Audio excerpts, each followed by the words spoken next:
හැබැයි මානිගල අපි කවුරුත් දන්නවනේ මානිගල කොටස් තුනයි. මානිගල තියෙනවා මේ කොටස මේ ටිකට ඇත්තොලුව කියලා කියන්නේ. ඇත්තොලුව අඟුණාගල. ඔය තුන තමයි තියෙන්නේ. ඊට පස්සේ ඔය පල්ලෙහාට යන්නේ කෙලීම රජරට කලාපිට යන්නේවට අපි කියන්නේ පාවුල් කඳු වැටිය. රිලාගල කඳු වැටිය. බලන්න රිලව් පෙලක් යනවා වගේ තමයි පේන්නේ. ඊට පල්ලෙහාට පේනවා.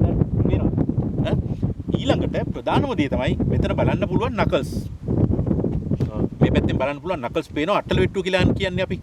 එතකොට උඩුදුම්බර පාරෙන් යනකොට මීමුරේ පාරෙන් යනකොට හම්බෙනවා දකින්න හම්බෙනවා නකල්ස් අද දවසේ බලන්න පුළුවන් මෙතන. නැත්නම් ගොඩාක් දුරට මෙතන බලන්න හම්බෙන්නේ නැහැ.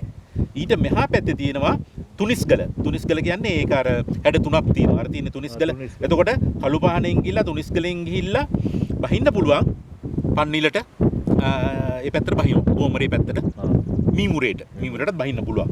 එතකොට මේ කඳු වැටික අද ඔක්කොම බලා ගන්න පුළුවන්. අතන තියෙනවා මේ කිරිගල් පොත්ත. කිරිගල් පොත්ත කඳු වැටි කියලා කියන්නේ නකල්ස් වල තියෙන මෙතන තෙල්ගමුවේ පටන් ගන්නේ කිරිගල් පොත්ත කඳු වැටි. ඒ විතරක් නෙමෙයි අද බලන්න පුළුවන් ප්‍රධානම දෙයක් තියෙනවා. ඒක තමයි උසම් මුදුන ගොම්බානිය. ගොම්බානිය පේන හැබැයි පිටවල පතන තමයි හොඳට පේන්නේ. හැබැයි පිටවල පතන බැලුවේ නැතත් මෙතනත් මේ view එකටත් ගොම්බානියත් බලා ගන්න පුළුවන්. ඉතින් තාම හොඳ දවසක් හොඳම කඳු වැටි ටික ඔක්කොම බලා ගන්න පුළුවන්. තුනිස්ගල ඉතාම වැදගත්. මම දෙපාරක් ඕකේ මුදුනට ගිහින් තියෙනවා. තුනිස්ගල කඳු මුදුනට. ඒක තියෙන්නේ මහනුවර මාතලේ සීමාවේ තියෙන්නේ. තාම වැදගත් තැනක පිටලා තියෙන්නේ.